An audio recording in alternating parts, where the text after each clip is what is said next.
오늘도 하나님 앞에 나아가는 우리 모든 성도님들을 위해 하나님 아버지의 은혜와 이 새벽에 내리시는 축복이 함께 하시기를 간절히 원합니다.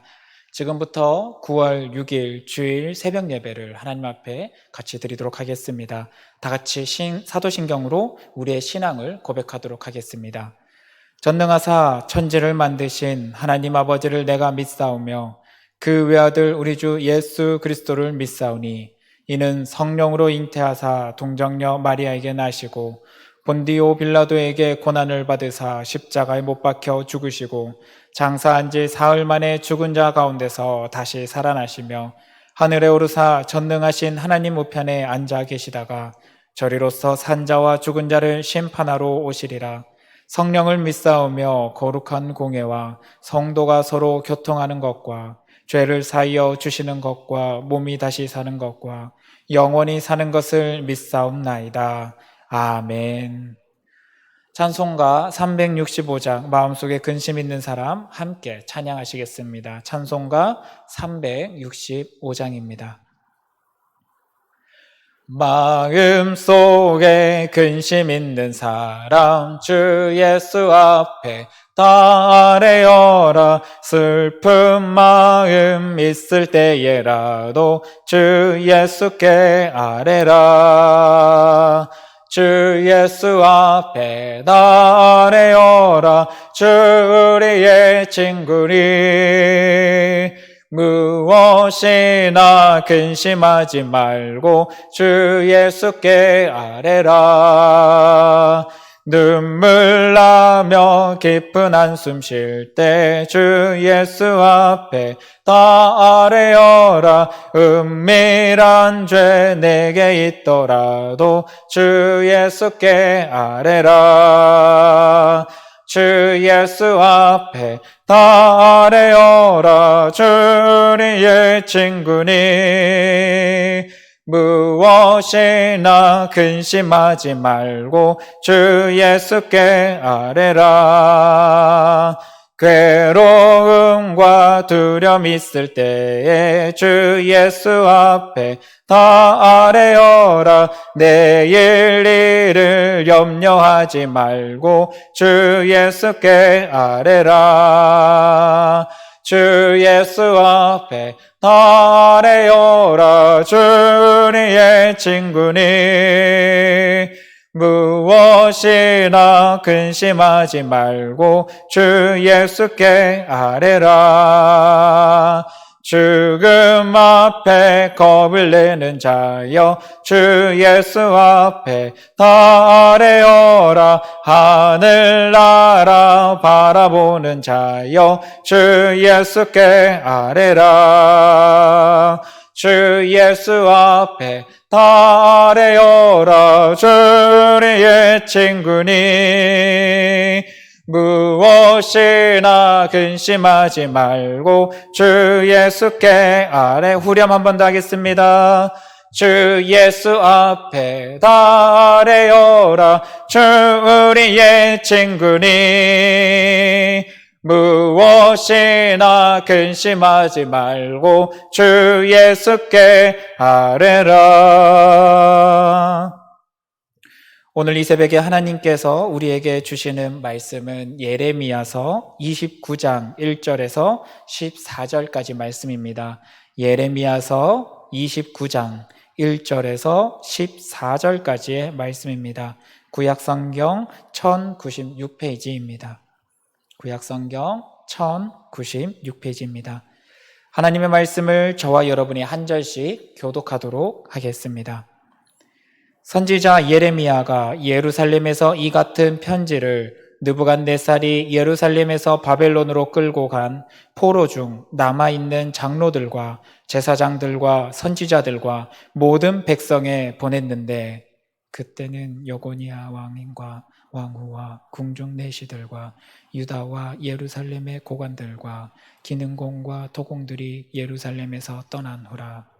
유다의 왕 시드기야가 바벨론으로 보내어 바벨론의 왕 느부갓네살에게로 가게 한 사반의 아들 엘라사와 힐기야의 아들 그마랴 편으로 말하되, 만군의 여호와 이스라엘의 하나님께서 예루살렘에서 바벨론으로 사로잡혀 가게 한 모든 포로에게 이와 같이 말씀하시니라. 너희는 집을 짓고 거기에 살며 텃밭을 만들고 그 열매를 먹으라.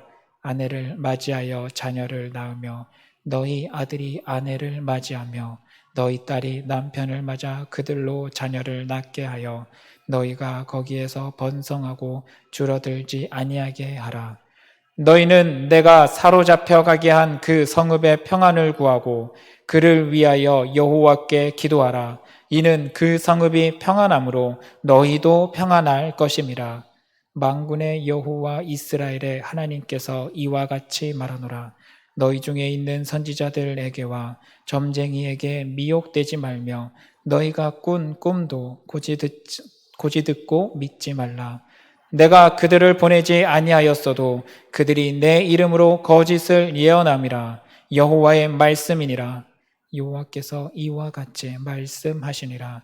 바벨론에서 70년이 차면 내가 너희를 돌보고 나의 선한 말을 너희에게 성취하여 너희를 이곳으로 돌아오게 하리라. 여호와의 말씀이니라. 너희를 향한 나의 생각을 내가 아나니 평안이요 재앙이 아니니라. 너희에게 미래와 희망을 주는 것이니라. 너희가 내게 부르짖으며 내게 와서 기도하면 내가 너희의 기도를 들을 것이요 너희가 온 마음으로 나를 구하면 나를 찾을 것이요 나를 만나리라. 다 같이 읽겠습니다. 이것은 여호와의 말씀이니라. 나는 너희들을 만날 것이며 너희를 포로된 중에서 다시 돌아오게 하되 내가 쫓아 보내었던 나라들과 모든 곳에서 모아 사로잡혀 떠났던 그곳으로 돌아오게 하리라. 이것은 여호와의 말씀이니라. 아멘.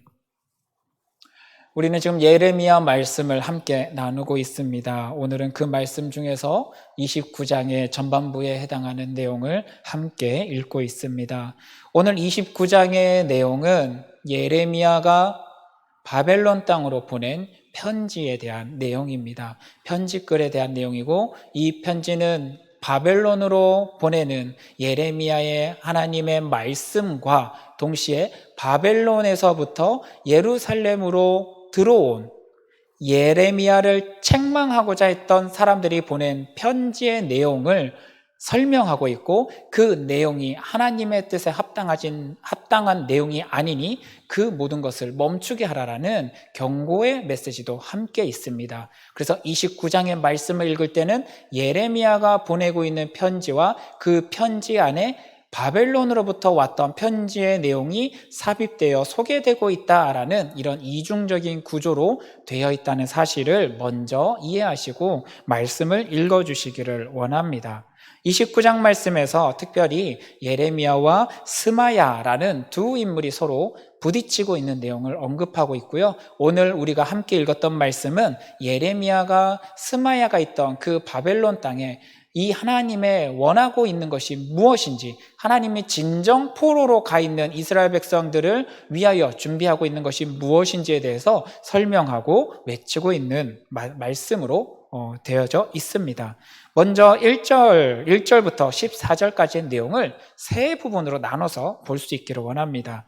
1절에서 3절까지의 말씀은 도입부에 해당하는 내용이고요. 4절에서 9절까지의 말씀은 바벨론 땅에 포로로 끌려갔을지라도 그곳에서 되돌아올 생각을 하지 말고 정착하고 그곳 가운데서 평안을 구하라라는 그런 하나님의 명령을 거기에서 이야기하고 있습니다. 그리고 10절에서 14절까지의 말씀은 기한이 찼을 때 70년이라는 하나님의 훈련의 기간이 다 차고 나면 그들을 다시금 되돌아오게 하고 회복시키실 것이라는 하나님의 회복에 대한 말씀을 이어져 가고 있습니다. 결국 예레미야는 사실 이스라엘 백성에게 바벨론의 포로로 끌려가는 것이 하나님의 뜻입니다 라고 선언하고 있지만 동시에 그들에게 희망과 또한 회복에 대한 메시지도 함께 전하고 있다는 사실을 우리는 오늘 말씀을 통해서 알 수 있습니다. 그러면 먼저 1절에서 3절까지 말씀,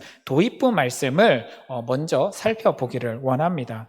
1절에서 3절까지의 말씀을 자세히 살펴보면 이 편지를 받아서 읽게 되는 사람이 어떤 사람인지에 대해서 설명을 하고 있습니다.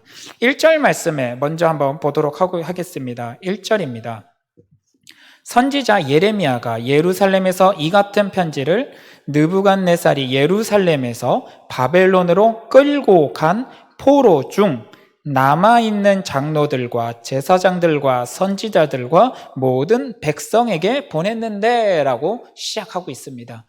포로로 끌려간 백성이라고 오늘 언급하고 있습니다. 근데 그 중에서도 장로들을 가장 대표적으로 꼽고 그들에게 이 편지를 보내고 있습니다. 사실 포로로 끌려가는 과정 속에는 결탄코 쉬운 과정이 아닐 것입니다. 고대 전쟁 속에서 포로로 끌려갈 때는 남녀 할 것 없이 모두 옷을 벗김을 당하고 몸을 줄로 결박당하여서 끌려가게 됩니다. 바벨론 땅까지 걸어서 끌려가는 이 기간 속에 어쩌면 많은 노인들과 약한 자들과 어린아이들은 이 포로로 끌려가는 과정 속에 이미 많이 사망했을 확률이 높습니다. 그래서 오늘 바벨론에 보내는 이 편지 가운데 이들을 지칭할 때 첫 번째로 사용한 단어는 바로 남은이라는 단어입니다. 남은 자들, 포로로 끌려갔지만 그곳에서 아직까지 죽지 않고 살아서 남아있는 그들에게 오늘 이 편지를 보내고 있는 것입니다. 그러면 한번 여러분 생각해 보시기 원합니다. 포로로 끌려왔는데 끌려오는 과정 속에 아이들이 죽어가고 있고 어른들이 죽어가고 있는 모습을 바라보면서 끌려온 이들의 마음 상태는 어떠할까요? 절망과 포기밖에 없을 겁니다. 그들의 감정은 파괴되어졌을 것이고 그들은 너무나 낮아져 있는 마음속에 힘들어하고 괴로워하고 있을 것입니다. 그들의 마음속에 있는 단 하나의 꿈과 희망은 오직 그들이 원래 있었던 이스라엘 땅으로 되돌아가고자 하는 그 하나의 마음, 죽지 않고 제발 살아서 돌아갔으면 하는 그 마음이 유일한 희망이요, 그들의 마음속에 소망으로 품고 있는 것은 바로 그거 하나일 것입니다. 오늘 그런데 예레미야는 그런 남아있는 살아남았는 포로들에게 오늘 그곳에서 정착하라라는 하나님의 명령을 편지로 써서 보내고 있는 상황입니다. 그들이 이 편지를 받아봤을 때 어떤 마음으로 이 편지를 받아보게 될까요? 오히려 이 편지를 보자마자 그들은 절망하고 무너질 수밖에 없었을 겁니다. 그들이 포로로 끌려갔을 때 예레미야가 이스라엘에서 유대 땅에서 이런 말씀을 전하고 있다라는 그 소문이 그곳에 퍼지지 않았을까요? 아니요, 퍼졌습니다. 이미 포로로 끌려온 그들 무리 가운데서도 예레미야가 이스라엘 땅에서 선포했던 말씀들이 그곳에 소문으로 다 들리고 있었고 그 소문을 들었던 사람들 중에서 오늘 우리가 읽지는 않았지만 후반부에 읽게 되는 스마야라는 사람은 예루살렘에 편지를 다시 보내요. 왜 예레미야가 저런 말씀을 선포하고 있는 것을 가만두냐라고 그들에게 책망하는 편지까지 보냈을 정도로 포로로 끌려왔던 사람들에게는 이 예레미야의 말씀은 절망적인 말씀이었을 것입니다.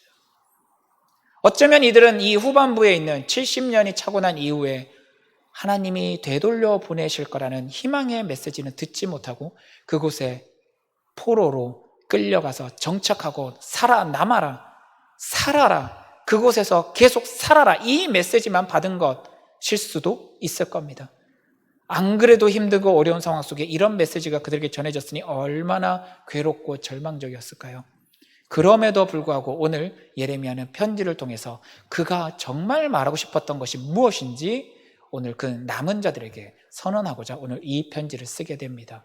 그래서 남아있던 장로들과 제사장들과 선지자들, 가장 민중의 지도자가 되는 이들에게 이 내용을 먼저 언급하고 모든 백성에게까지 이 내용이 선포되어지기를 요청하고 있습니다. 그래서 1절에서 3절까지 이 편지를 보냈다라고, 그들에게 보냈다라고 설명을 하고 있고요. 그 다음에 하는 이야기는 바로 그 땅에서 정착하라라고 하는 메인 메시지를 전하게 됩니다. 4절부터 한번 다시 보도록 하겠습니다. 4절부터 5절, 6절, 7절 말씀을 잠시 읽어보겠습니다. 제가 읽겠습니다. 만군의 여호와 이스라엘의 하나님께서 예루살렘에서 바벨론으로 사로잡혀 가게 한 모든 포로에게 이와 같이 말씀하시니라. 너희는 집을 짓고 거기에 살며 텃밭을 만들고 그 열매를 먹으라. 아내를 맞이하여 자녀를 낳으며 너희 아들이 아내를 맞이하며 너희 딸이 남편을 맞아 그들로 자녀를 낳게 하여 너희가 거기에서 번성하고 줄어들지 아니하게 하라. 너희는 내가 사로잡혀 가게 한 그 성읍의 평안을 구하고 그를 위하여 여호와께 기도하라. 이는 그 성읍이 평안함으로 너희도 평안할 것임이니라. 아멘. 분명 포로로 끌려온 그들은 자신이 처해 있는 현실을 바라볼 때는 악몽이고 재앙이고 끔찍한 징벌의 상황이지만 오늘 예레미야는 그들에게 이야기하기를 그곳이 오히려 평안이다 라고 오늘 선언하고 있습니다. 평안, 이게 어떻게 평안일까요? 그러나 예레미야가 이 평안을 외칠 때 한 가지 계속 이야기하는 것은 너희를 끌고 가신 하나님께서, 너희를 포로되게 하신 하나님께서, 너희를 사로잡혀 가게 한 하나님께서 너희에게 명한 것이고 그분이 너희가 그곳에 정착하며 번성하며 평안해지기를 원한다라는 이 하나님의 마음을 함께 선언하고 있습니다. 현상은 괴롭고 아프고 힘들고 어려운 상황일지라도 하나님이 그곳에 하나님의 사람을 그 환경 속에서 넣으셨다면 또한 하나님이 그 환경 속에서도 하나님의 백성을 지키고 계신다라는 게 성립되지 않으면 선포할 수 없는 말씀입니다. 오늘 예레미야는 포로로 끌려간 이스라엘 백성에게 이 말씀을 선포하면서 너희가 비록 포로로 끌려갔을지라도 하나님이 예루살렘이 아니라 하나님이 바빌론 너희가 포로로 가 있는 땅, 그 땅 가운데 함께 하고 계신다라는 하나님의 임재에 대한 선포를 통하여 그들이 있는 그곳이 하나님의 나라요 하나님과 함께하는 오히려 생명력 있는 영역이 되게 하실 것이다 라는 선포적인 말씀을 오늘 그들에게 선언하고 있습니다. 지금 한국교회가 힘들고 어려울지라도 아프고 괴로울지라도 이 상황 속에 하나님이 우리와 함께 하신다면 이 상황이 우리를 견고하게 만들고 다시금 회복시키게 만드시고 다시금 하나님의 뜻 안에서 오히려 성장해 나갈 수 있는 기회의 시간이 될 수 있다는 사실을 우리가 알고 나갔으면 좋겠습니다. 문제는 내가 평안하느냐 힘들고 괴롭느냐가 아니라 내가 지금 하나님과 함께하고 있느냐가 중요한 겁니다. 오늘 장로들과 제사장들과 선지자들에게 이 이야기를 하는 것은 바로 그들이 그 일을 감당해야 될 사람들이기 때문입니다. 장로들은 누구입니까? 민중 중에서 노인들입니다. 역사를 바라보면서 오랜 경험이 축적되어 있는 사람들입니다. 여러 가지 상황 속에서 올바른 길이 무엇인지 알려줄 수 있는 사람들입니다. 제사장들은 하나님 앞에 예배드리는 것을 이끌어가고 하나님의 백성들이 예배의 삶을 유지할 수 있도록 돕는 자들입니다. 선지자들은 하나님의 말씀의 선포함을 통하여 그들이 어떻게 하나님의 뜻을 알아야 될지 알려주는 자들입니다. 그들에게 오늘 예레미야가 이 말씀을 통해서 선포하며 나갈 때 당장 눈에 보이는 환경 때문에 사람이 듣고자 하는 말, 그곳에 모여 있었던 수많은 백성들이 원했던 그 절망 가운데 가지고 있던 소망이 아니라 하나님이 그곳 가운데서도 이들을 통해 이루고자 하시는 하나님의 진정한 뜻을 알게 하고 깨닫게 하고 그리고 그 뜻을 묻고 나가도록 모든 백성을 이끌어 나갈 역할을 감당해야 되기 때문에 그들에게 이 말씀을 선포하고 있습니다. 우리 교회 가운데서도 신앙의 연륜이 깊으신 분들이 많이 있습니다. 지금 상황을 바라면서 우리가 이렇게 되기를 원합니다. 너무나 중요한 기도 제목일 겁니다. 그러나 더 중요한 것은 하나님의 마음이 어떤 마음이실지, 지금 우리 교회를 바라보시며 하나님이 원하고 계시는 것은 무엇일지 그것을 먼저 묻는 신앙의 모습을 보여주실 수 있기를 원합니다. 많은 성도님들이 그런 여러분의 모습을 바라보면서 상황이 처했을 때는 이 상황이 해결되는 것도 중요하겠지만 먼저 하나님이 이 상황 가운데 내가 어떻게 하기를 원하시고 계시는지를 묻는 게 하나님의 사람들의 우선순위구나라는 것을 깨달을 수 있도록 여러분이 먼저 그 모습을 보여주시기 원합니다. 하나님 이렇게 바꿔주세요가 아니라 하나님 아버지의 마음이 무엇입니까?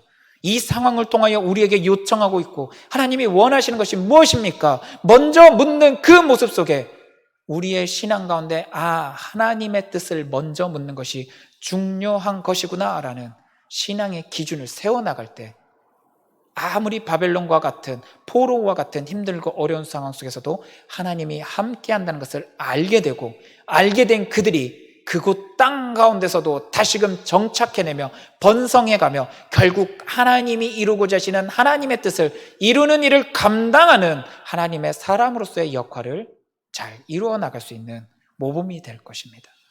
오늘 예레미야는 이 말씀을 통해서 그들에게 정착하고 번성하고 하나님의 뜻이 이루어질 때까지 끊임없이 회복되어지고 부흥할 것을 오늘 요청하고 있습니다.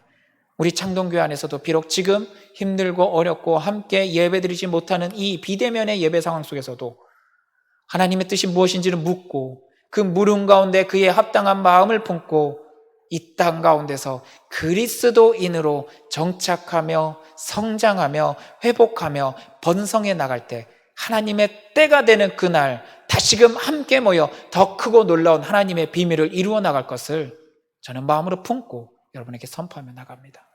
우리가 그 마음을 품어줄 수 있기를 원합니다. 그런 신앙의 모습을 보여줄 수 있기를 원합니다. 그러한 모습 속에서 우리는 이제 하나님이 우리에게 요구하시는 것은 바로 참고 견디는 것일 것입니다. 하나님은 어떤 우리에게 퍼포먼스를 하기를 원하는 게 아닙니다.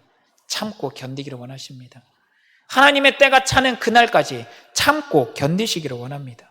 하나님의 뜻이 이루어지는 때가 언제인지 알지 못하기 때문에 때로는 이 기간을 견디는 것이 힘들고 어려울 수도 있지만 오늘 예레미야는 그것 때문에 힘들어하고 있는 바벨론 포로로 끌려간 백성들에게 바로 70년, 하나님의 때가 70년이라고 오늘 선언하고 있습니다. 하나님의 때가 찰 때, 70년이라는 이 기간이 찰 때 비록 내가 지금 당장 나의 환경 속에 회복하고 되돌아갈 수 있을지 없을지 알 수 없을지라도 그들의 다음 세대만큼은 반드시 하나님 뜻 안에서 되돌아와서 회복하여 다시금 하나님의 나라를 이루게 될 것이라는 진정한 하나님의 소명을 비전을 그들에게 보여주셨을 때 그제서야 그 땅 가운데서도 그들은 견뎌나갈 수 있는 희망을 얻게 되었습니다. 지금 우리에게는 하나님이 어떤 인내를 요구하시고 어떤 소망을 품게 하시고 어떤 비전을 품게 하실지 아직은 잘 모르겠습니다. 어쩌면 지금 계속 이것을 물어봐야 될 것이고 하나님의 때가 언제일지 그리고 그 때가 지나고 나서 우리를 어떻게 사용하실지 우리는 희망을 가지고 물으며 나가야 될 겁니다. 그리고 그 하나님의 때 우리가 참고 견뎌야 할 기간을 하나님의 신앙 안에서 예수 그리스도께서 우리에게 주신 생명의 구원의 은혜를 붙잡고 견디고 성장시키고 훈련되어졌을 때 그리고 그때가 차면 반드시 하나님은 우리를 통하여 더 놀라운 역사를 이 땅 가운데서 이루실 것입니다. 우리가 그 마음을 품어주시기 원합니다. 사랑하는 우리 성도님들, 비록 이 새벽 가운데 영상으로 예배드릴 수밖에 없고 오늘 주일이어서 교회 나와서 예배 드려야 되지만 영상으로밖에 드릴 수 없는 환경에 처해 있을지라도 여러분 낙심하지 말고 포기하지 마시고 지금 하나님과의 관계성을 철저하게 유지하며 하나님 앞에 묻고 나가시기 원합니다. 그리고 내가 있는 삶의 현장 속에 하나님, 이제 내가 다시금 하나님의 뜻 안에서 영적인 회복의 삶을 살아나기를 원하오니 주님, 내가 해야 될 일을 알게 하시고 깨닫게 하셔서 하나님의 나라를 이곳에서 다시금 이루어 나가게 하여 주시옵소서. 여러분 기도하며 물어주시길 원합니다. 그렇게 한 사람 한 사람이 본인의 삶의 현장 속에서 오늘 바벨론 포로로 끌려온 상황 속에서도 회복하며 나갈 때 우리가 지금의 이 환경에 처했을지라도 내가 있는 삶의 현장에서 회복하며 나갈 때 우리는 하나님의 아름다운 하나님이 꿈꾸신 하나님의 나라를 나를 통하여 이루어지는 것, 우리 교회를 통하여 이루어지는 것, 한국 땅 가운데 한국 교회들을 통하여 이루어지는 역사를 바라보게 될 것입니다. 우리 마지막으로 14절 말씀 한번 같이 읽어보기를 원합니다. 같이 읽겠습니다. 이것은 여호와의 말씀이니라. 나는 너희들을 만날 것이며 너희를 포로된 중에서 다시 돌아오게 하되 내가 쫓아 보내었던 나라들과 모든 곳에서 모아 사로잡혀 떠났던 그곳으로 돌아오게 하리라. 이것은 여호와의 말씀이니라. 아멘. 지금의 시간을 하나님과의 만남의 시간으로 회복시키시고 나를 통하여 이루고자 하시는 하나님의 나라를 만들어가는 하나님의 백성들에게 하나님은 오늘 14절 말씀 통해서 말씀하셨습니다. 너희를 만날 것이다. 너희를 만날 것이다. 오히려 지금과 같은 상황 속에 힘들고 어렵기 때문에 하나님을 찾을 때 하나님은 우리를 만나 주십니다. 만나 주시는 그 하나님을 여러분이 만날 수 있기를 원합니다. 만남 속에 다시금 하나님이 끄집어내셨던 원래의 본향에 돌려보내 주실 때 우리가 다 같이 하나님 앞에 기뻐하며 감사하는 그런 감사의 삶도 회복할 수 있기를 원합니다. 사랑하는 우리 성도님들, 지금 삶이 많이 힘들고 어렵다는 이야기를 많이 듣고 있습니다. 그러나 잘 견디시기를 원합니다. 하나님을 의지하고 견디시기를 원합니다.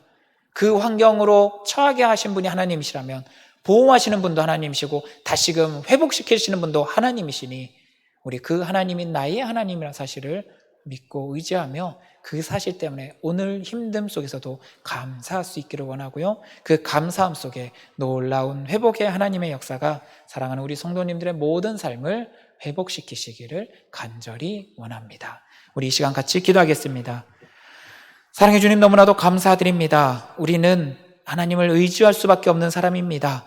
아버지를 바라보지 못했고 세상 가운데 하나님의 마음을 품지 못했기에 어쩌면 하나님께서 다시금 하나님 앞에 집중하게 하시기 위하여 이렇게 어렵고 힘든 상황 속에 우리를 내어놓으신 게 아닌가 생각되어집니다. 이 상황 속에 나의 목소리를 높이는 것이 아니라 아버지께 묻고 아버지의 목소리를 들을 수 있는 기회의 시간이 되게 하시고 지금껏 아버지를 바라보지 못했던 나의 눈을 들어 주를 바라보며 주를 찾으며 주를 붙잡으며 나갈 때 다시금 주님 나와 함께 하심을 깨닫게 하시고 알게 하시고 회복시키셔서 아버지 이렇게 힘들고 어려운 상황 속에서도 평안케 하시는 아버지 하나님의 평안의 역사가 우리 사랑하는 성도님들의 삶 속에 온전히 나타날 수 있도록 도와주시옵소서. 또한 기도합니다. 오늘은 주일입니다. 아버지의 제단 앞에 함께 모여 아버지 앞에 예배드려야 되지만 이 환경이 함께하지 못하게 만들고 있어서 지금 있는 현장 속에 가정 속에 여러 가지 환경 속에서 영상 매체를 통하여 하나님 앞에 나갈 수밖에 없는 이 안타까운 현실을 아버지 불쌍히 여기사 있는 현장 속에서도 주님 앞에 간절한 마음을 품고 예배의 현장으로 나아갈 때 주여 사랑하는 우리 성도님들의 그 예배 현장 속에 임자여 주셔서 그 예배 가운데 은혜와 기쁨이 있는 예배가 될 수 있도록 주여 함께하여 주시옵소서. 모든 것에 감사드리며 살아계신 우리 주 예수 그리스도 이름으로 기도드립니다. 아멘. 이제는 우리가 주님이 가르쳐 주신 기도로 오늘 새벽 예배를 마치도록 하겠습니다. 하늘에 계신 우리 아버지여, 이름이 거룩히 여김을 받으시오며 나라가 임하시오며 뜻이 하늘에서 이루어진 것 같이 땅에서도 이루어지이다. 오늘 우리에게 일용할 양식을 주시옵고 우리가 우리에게 죄 지은 자를 사하여 준 것 같이 우리 죄를 사하여 주시옵고 우리를 시험에 들게 하지 마시옵고 다만 악에서 구하시옵소서. 나라와 권세와 영광이 아버지께 영원히 있사옵나이다. 아멘. 오늘은 우리 주일 예배와 한국 교회를 위해서 기도하는 날입니다. 있는 현장 속에서 영상을 통해서 예배 드렸을지라도 오늘 영상을 통해서 또한 송출될 예배들을 위하여 그리고 그 송출된 예배 영상을 통해 함께 예배 드리게 될 흩어져 있는 우리 창동의 가족들 그 모든 예배 현장을 위하여 함께 기도해 주시길 원하고요. 무엇보다도 세상으로부터 지탄받으며 힘들어하고 어려워하고 있는 우리 한국교회가 하나님 뜻 안에서 다시금 회복하고 돌이키고 하나님 나라를 형성해 가서 이 땅 가운데서 다시금 교회의 본질을 회복해 나갈 수 있게 해달라고 우리 한국교회를 위해서 같이 기도해 주시기를 원합니다. 함께 주님 한번 크게 외치시고 같이 기도하시겠습니다. 주여!